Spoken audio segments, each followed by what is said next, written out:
Hello, my name is Ferhana Hashem, and I'll be talking to you today about designing your study using qualitative data. This is to give you an overview of what we'll be discussing for this session, which is what is qualitative research, when we might use qualitative research, what sort of data and how to collect it. How do we analyse qualitative data, the sorts of ethical issues and approvals that you might require, and what resources or training would help. So I'm going to begin with a quotation here from Tricia Greenhall, who uses the analogy of two children observing leaves falling from trees in autumn. And she characterises these two children of having two different sorts of mindsets. One is drawn to counting and calculating the rate of leaf fall, predicting when trees become totally bare, and the other child has a different sort of characteristic, pondering over the broader context where only some trees lose their leaves and the diversity of sizes, shapes and colours of leaves involved. So, to paraphrase, those children who are calculators are more prone to becoming quantitative researchers, whereas those children who look at the broader context, those ponderers, are much more attuned to qualitative research approaches.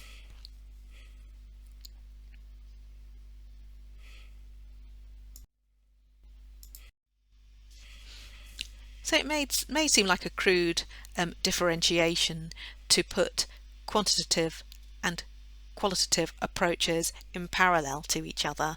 However, it is quite useful to draw out some of the distinctions between both approaches. So qualitative approaches aim to gain an understanding of underlying reasons and motivations, to uncover that rich diversity through trends and patterns, looking at various different opinions. Whereas quantitative methods aim to quantify data and generalize results from a sample of the population of interest to measure those incidences of views and opinions. In terms of sampling, qualitative approaches usually require small numbers of respondents. The aim is to attain diversity and a saturation of viewpoints. Whereas in quantitative approaches, there is usually a large number of respondents or cases involved to represent a larger population, and the aim is to get generalizability from your data sample to a larger population group. In terms of data collection methods, qualitative approaches may involve interviews, observations, record-keeping field notes, artifacts and visual data, whereas quantitative approaches may involve validated instruments, structured data collection, surveys, and so forth, those requiring a multi-item scale. In terms of data analysis, qualitative approaches involve looking at patterns and identifying features and themes, whereas quantitative data looks to identify statistical relationships. And in terms of reporting of qualitative data, it usually requires a sort of a narrative approach to reporting with some rich contextual descriptions, and some direct quotes can be pulled out when applicable, whereas statistical reporting with narrative explanations is something that quantitative approaches focus on when reporting, looking at the significance of testing in common.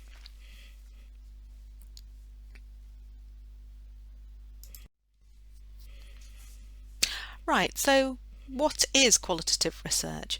So it's an umbrella term that refers to research that looks at identifying qualities more than quantities, and the focus is on observing, describing, interpreting and analysing the way people think about the world and collecting information about how people think and act. Then there may be the capacity to generalise and to move on those novel understandings and larger processes. And qualitative research also seeks to move beyond description to starting to generate concepts and building theory.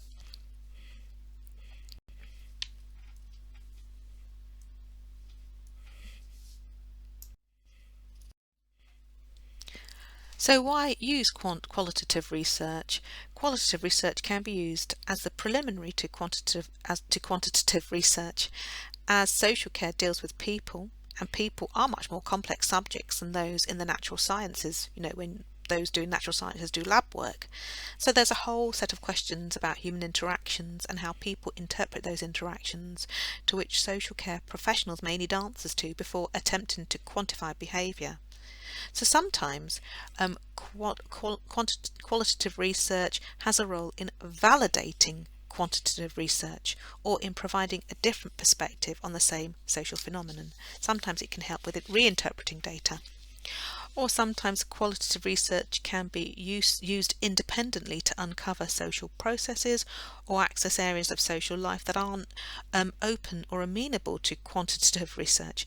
It's been considerably effective in evaluating organisational reforms and changes to social care provision from the viewpoint of service users, from social care professionals and social care managers.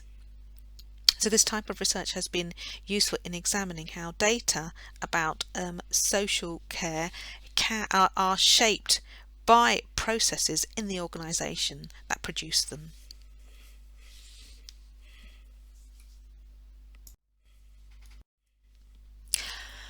So qualitative methods has a range of approaches that share some common features. They all aim to provide an in-depth understanding of the social world by exploring individuals' experiences, values, perspectives, etc. They generally use small samples which are purposefully selected, and they use data collection methods that often involve close contact between the researcher and the participant.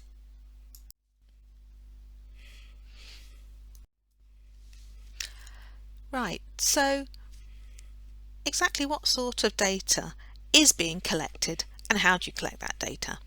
So it might involve interviewing participants, undertaking group discussions, what we call focus groups, taking oral histories, for instance. It might involve participant observation and ethnography. Potentially you might consider taking some documentary research looking at policies or other sorts of historical documents.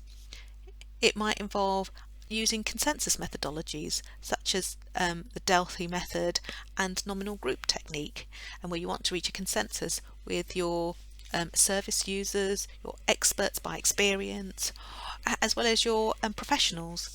It might involve doing a survey where you have quite open-ended questions in that survey, action research to generate some future plans of action to change something in the system, or even using participatory methods. This list isn't exclusive at all. There are lots of approaches that can be used by themselves or in conjunction with others. So one of the well-known methods of qualitative data collection is undertaking interviews, and carrying out good in-depth interviews requires a high degree of planning about both the overall sort of scale, shape or structure of your interview, and you also need to undertake quite a lot of preparation in order to get your materials together. Although qualitative data doesn't involve sort of pre-structured questions, it's quite useful to have some sort of structure when you're doing your interviews, even if the intention is to sort of follow the discussion in the direction undertaken by the participant. It is helpful to have some sort of structure in order to cover the depth and the volume of information that you might want to discuss. And it might be a way that the explorer can sort of specify some specific issues that they have thought are really important to probe the participant further about. But also sometimes interviews can be a way of gathering information about issues that the researcher hadn't anticipated gathering intelligence about, gathering knowledge about. How far the structure and subject needs to be covered should also be specific and decided in advance of the fieldwork. So, in general, data collection when doing interviews is likely to be structured at the beginning, but can follow an informal structured process as the interview goes on in the discussion. In other circumstances, you might actually want to start your interview in a less structured way by being a bit more exploratory. Perhaps it's an area that is little known about in the research context, and so but nevertheless having some sort of key objectives of that discussion might be helpful to understand the participants' perceptions and the values that emerge from that discussion through their use of language and speech. So the stage of an interview might involve, these various different parts of a conversation. And so, it's quite helpful to sort of frame it around 4 parts. So you might have an introduction where you'll introduce yourself, ensure that your participant has had the chance to ask any questions, and then you might actually ask for their permission to record. Then it's quite nice to start with some easy opening questions so that the participant doesn't feel that it's some sort of test and there aren't any right or wrong answers. So it's quite helpful to get some background and context from them. It's also to ask them around sort of key phrases or definitions or particular questions that they might be unfamiliar with that you can actually explain to them right at the beginning. And then as the discussion or the interview progresses, it is quite good to start really digging down deep through your in-depth questions and discussions, moving from circumstantial to more attitudinal types of questions that you might want responses to, looking at more explanatory answers. So you move from the general to the specific, and it does follow an order. So you may start with a quite general question, and you might have some smaller points that are more probing questions, and that might be fairly structured. And then towards the end of your interview, you might want to start sort of winding down a little bit, asking questions around looking to the future. I think it's always nice to ask them, is there a question that I didn't ask that you had expected me to ask? Or just to say, is there anything you'd like to wrap up with? You might want to ask them for some suggestions for you to take away for your next interview.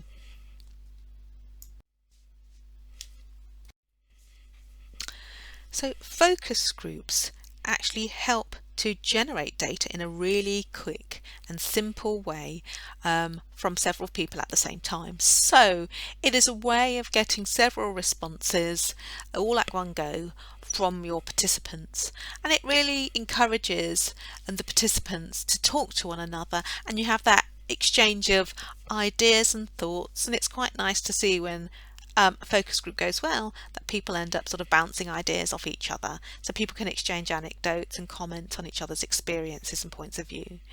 So a group discussion basically also facilitates the emergence of new knowledge. So as you can see here, focus groups do provide a rich source of data. They allow ideas of others as cues to express their own views. Participants can compare their experiences with others, and they are able to reach many participants. You can reach many participants at the same time. Whereas with interviews, you get more in-depth and detailed information about an individual's experience. It can be useful for exploring sensitive topics.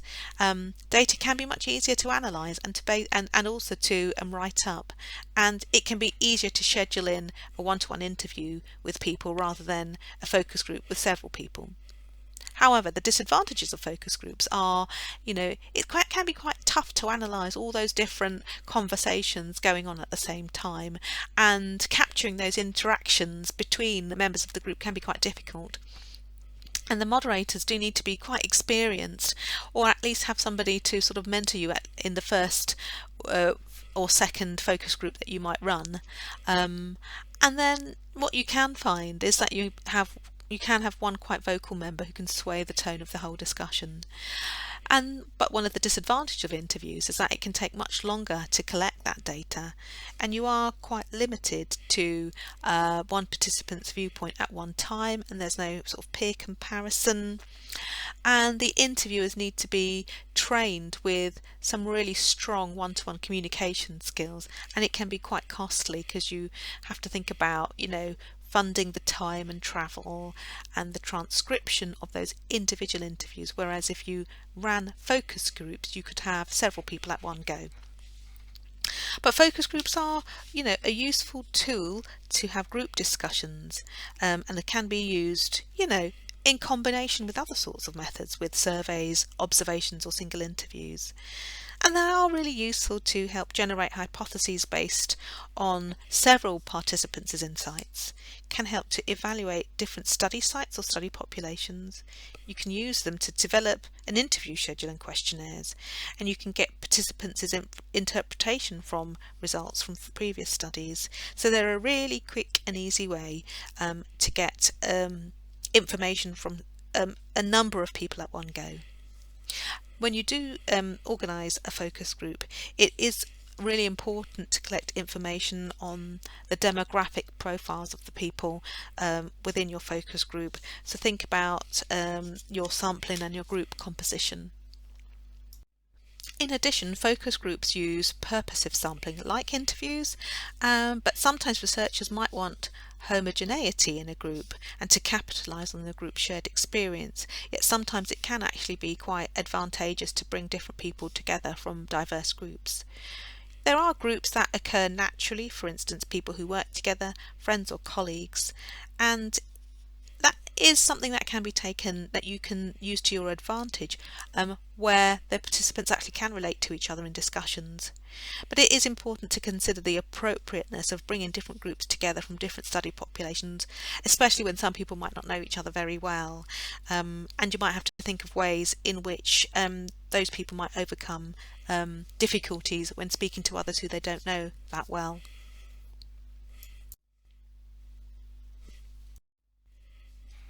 And now we come to consensus methods, and here is a diagram of what a Delphi consensus method might look like. And it's really a way of trying to get some consensus or prioritization over a particular issue. And it is divided into 3 or 4 different rounds of discussions and voting. So the first phase is characterized by an exploration of the particular issue under consideration, whereas each individual contributes some information, and those will be written up on like a PowerPoint or on a large sort of sheet of A4, or just recorded by the facilitators, all those statements and all the discussions that people have had. Then you have a second round that involves a process of understanding how the group views that issue, and then those members might agree or disagree in terms of the importance of those issues. If there is significant disagreement, then that disagreement is explored in a third phase to bring out the underlying reasons for the differences and possibly to evaluate them. And a last phase involves an evaluation where all previously gathered information has been sort of discussed and analysed, and the sort of outcomes of those discussions have been fed back for consideration.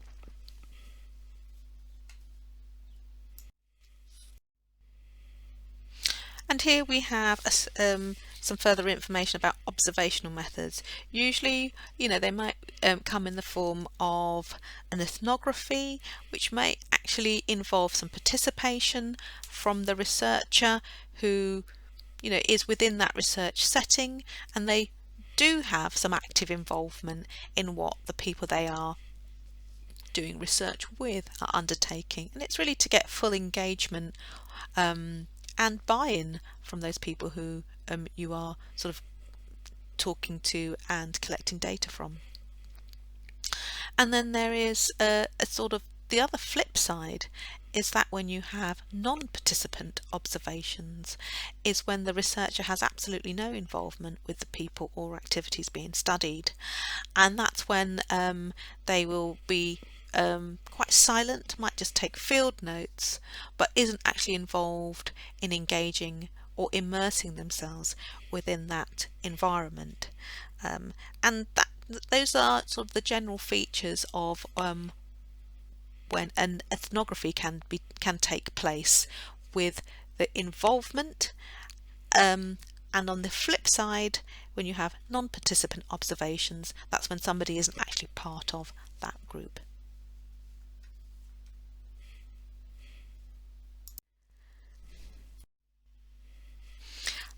Right, so once you've actually collected all of your qualitative data, how do you actually make sense of that? So you've collected those interview transcripts and the focus group transcripts, your field notes from your observations. So what you have is in fact a descriptive account of a phenomenon, but it doesn't actually constitute an explanation in itself. So researchers need to be able to make sense of the data by filtering, sifting, and then interpreting the data. In most qualitative data, actually what you find, and here on the right, that the analytical process begins during the data collection process itself. So hence we have a rectangle here with a diagonal line going through it, where you find that you collect data and you analyze data sort of in your head in an iterative process already. So as the data has been gathered and analysed, it sort of feeds into each other and shapes the next phase of data collection. So as you see in this diagram, it shows that the process of analysis in qualitative data takes place alongside the data collection itself, unlike quantitative research, which takes place after data collection has ended. So the researcher in the field, when undertaking qualitative research, cannot help but to start think about what they have seen and heard, which will impact on the next stage of their data collection.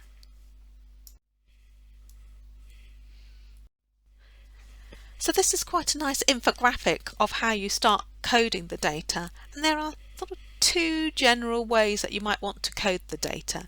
There's something called inductive coding, where you start with your transcripts, and once you've read your transcripts a few times, you might start pulling out some common themes from that data. And then you've got sort of blocks of text which are under various different common themes that you've found. And then you start developing codes from the data. And then there's something that is a different process that you might use to sift your data, which is called deductive coding, where you actually start with some common ideas or themes that you've pre-identified in many respects, and then you look for those codes, and you look for evidence, or you look for your statements that fit under your different codes. So it's sort of, that's what we call inductive coding and deductive coding, and usually you do one, but sometimes, and you can slip into doing both at the same time.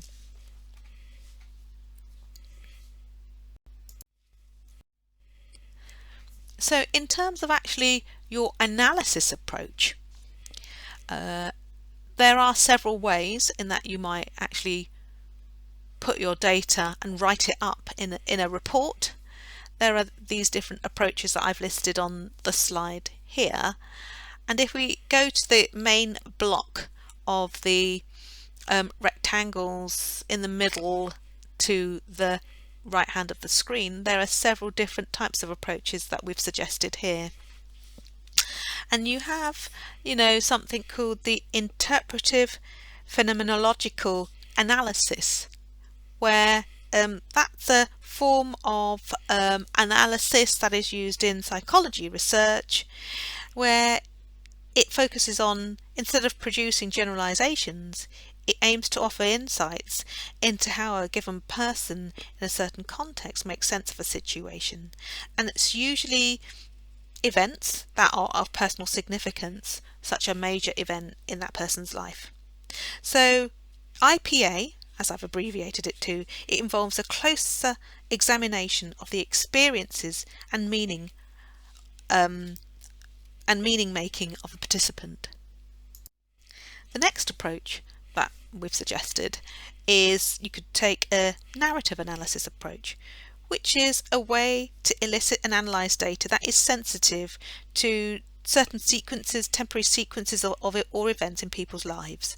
And it's usually an account of personal histories, life histories, where they've discussed things about themselves or events that they've been affected by, and they may detect in their lives around surrounding episodes that have occurred quite frequently that they reformulate into these accounts. So in essence, narrative analysis really involves the identification of key themes that have been identified in the literature, and then the development of the narrative story that accompanies that theme. Then we have thematic analysis, which is one of the most commonest and simplest ways of analysis, and is often used in social care research. Primarily, the researcher groups the data into themes and then examines all the cases to make sure that the occurrence of each theme has been counted and compared. Thematic analysis is a flexible method and can be used in purely qualitative studies or in mixed method studies. In mixed method studies, thematic grouping may be reported or may simply be described at this stage. However, stronger analysis will try and move beyond simple description and examine how each of the themes link or are interconnected. Due to the simplicity of the way thematic analysis is undertaken, it can be used to develop classifications or taxonomies, or it can be helpful in developing models or tools or diagrams that demonstrate connections between themes. And here on the slide you can you may see the pattern how thematic analysis might be used.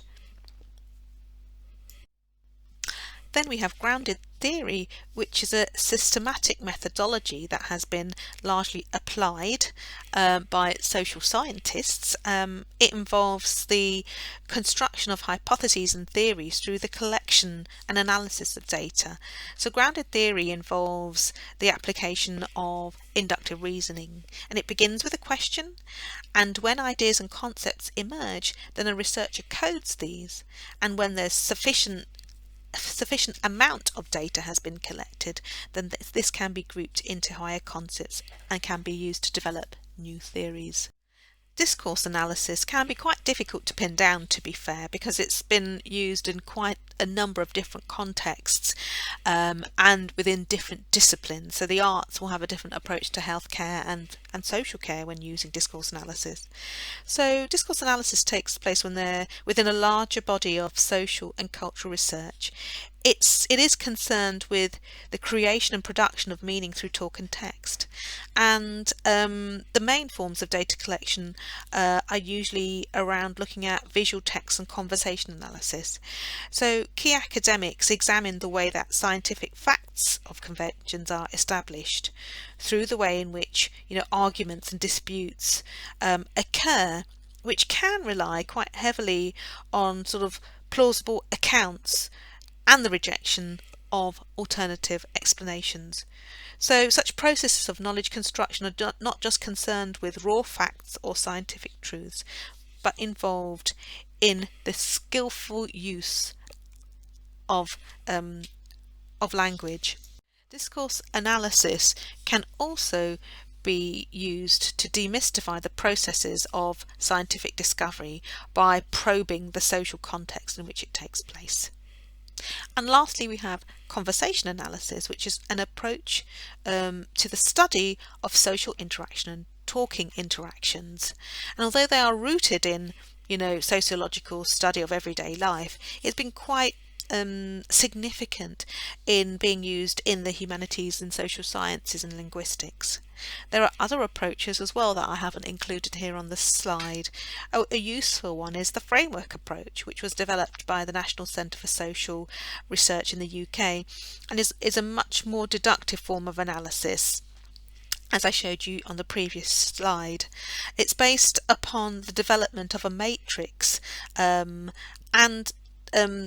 these two individuals who have spoken about it, Miles and Huberman, initially in their book Qualitative Data Analysis, they suggested creating a framework with predefined codes or headings, to be fair, that can be applied in that can be used in social care research or in a policy-based context where you have predefined set of values and themes, and that you then code your data through an emerging reflexive process. So this can be quite useful when you're short of time, and generally the framework approach is based on using the original accounts and observations of people.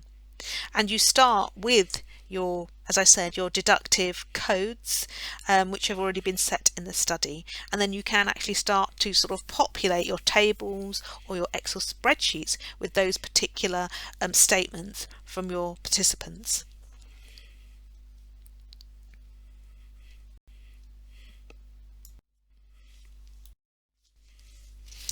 I think it might be worth paying some attention to an approach that has been quite challenging for us to get our heads around, that of discourse analysis. And I've got a slide up here for you that explains how discourse analysis is a way where statements are recognized as meaningful within society, and then they're reproduced through those particular discourses. So fundamentally, discourse analysis is valuable as it seeks to establish how and why certain social scripts or systems are attributed to be significant, and therefore helps us to better understand the world around us. It provides us a tool to analyse the role of language in reinforcing and reproducing different value systems and material realities. So in many respects, small details and systematic patterns within the data can actually highlight different trends, variabilities and inconsistencies, as well as consistencies. So following this stage, it's possible to develop some sort of higher level hypotheses around how certain linguistic forms can operate in that context.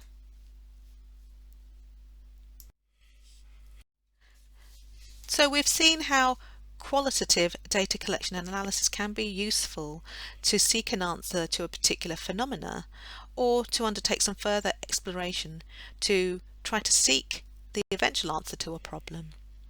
I've got a quotation here from King et al., who actually says description often comes first, as you can see from this quote, but it is sometimes hard to develop explanations before we know something about the world and what needs to be explained on the basis of what characteristics. So description has a really important role in all explanation, and it is fundamentally important in and of itself. So it's not only description versus explanation that distinguishes scientific research from other research.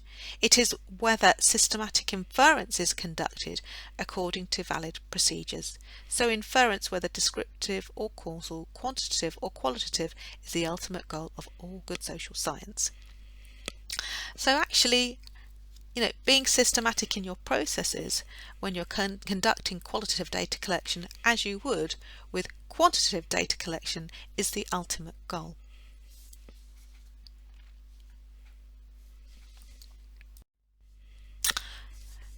So it's really important when you conduct your research to think about some of the ethical considerations associated with data collection. And that's both qualitative and quantitative data collection. So what are the sorts of issues that we ought to bear in mind? So, we need to ensure that no harm should come to the research participants, that they really know what they are agreeing to and they know what the research is about, and that their privacy shouldn't be invaded during the data collection process and after. You need to, ensure that all of your data is held on password protected computers, and all those sorts of important issues. And you shouldn't conceal the true reasons why you are doing that data collection. They shouldn't be lied or cheated to. It is unlikely that you will cause any sort of physical harm to your participants, for instance through some sort of intervention, which is highly unlikely. which happens in clinical trials, for instance. But you need to ensure that you're not going to be damaging their development or their self-esteem, that you don't cause them any stress, that you don't hurt their sort of career prospects or their employment opportunities, that you don't break confidentiality, and you don't reveal their identity in any way. But it is quite difficult to get that balance and to know when you are undertaking unethical practices. So the boundary between ethical and unethical practices is not so precise, and there is quite a potential for deception, and sometimes lack of informed consent can actually take place, where a participant might not know entirely why they're agreeing to take part in a study. And there is, in new areas of research that you might be opening up, there is insufficient guidance on certain marginal areas of research, because there haven't been guidelines yet developed upon those sorts of things. And internet-based researchers can provide new ethical dilemmas, and we're still looking for solutions to some of those answers. So in the UK we do have some developed processes now, which sets out the ethical and the governance issues that need to be taken into consideration when undertaking research in health and social care. And we have the UK Policy Framework for Health and Social Care Research 2017, which sets out the principles of good practice in the management and conduct of health and social care research in the UK. So I highly recommend that that you do refer to that document, and it describes the ethical conduct and management of health and social care research for organisations and individuals involved. So it sets out the responsibilities from the funder's position, from the sponsor's position, from researchers and their employers, of research sites and care providers. So that is, sort of a really important document that you ought to consult. And when you undertake research in adult social care, it's really important to follow what processes are in place at your organisation. So that might require a research ethics review if you work for a local authority, a social care organisation, a third sector organisation, a voluntary sector organisation. It's really important to submit an application to the Social Care Research Ethics Committee, and that involves a separate application to the Integrated Research Application System, or IRAS. If your research falls out of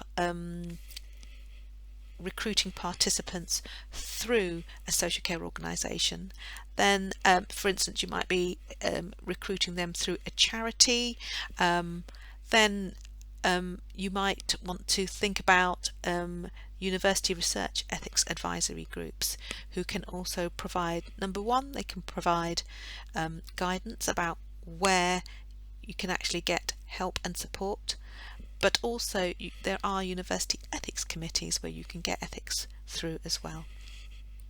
But it's really important that you follow the appropriate governance approval processes, and for social care organisations that's through ADAS, and you might require local authority approval. And always ask access to participant populations through getting management approval. So the sorts of resources that are available, I've got listed some, key books and articles that you might want to look up.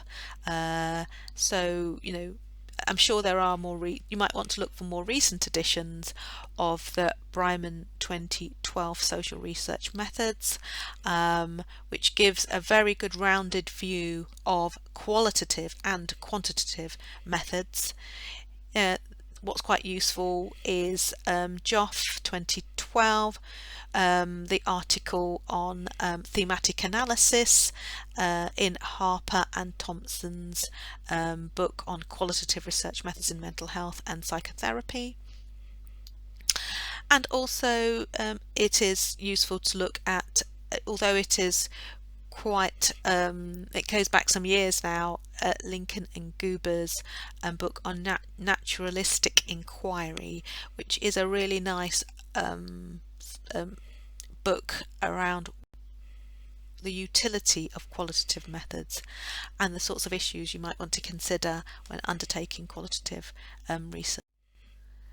So here are a list of opportunities for in-person and online training from universities and other providers, but these do have a cost associated with registering with them. I haven't attended these courses, so I think it is worth weighing up the cost of it with what you can find online as well. That might be free, but these are some that you may consider attending. And so if you are interested in taking up any research opportunities, please do consider getting in touch with us. That we have some fellowships through the Kent Research Partnership, and do contact us at kentresearchpartnership@kent.ac.uk. Thank you.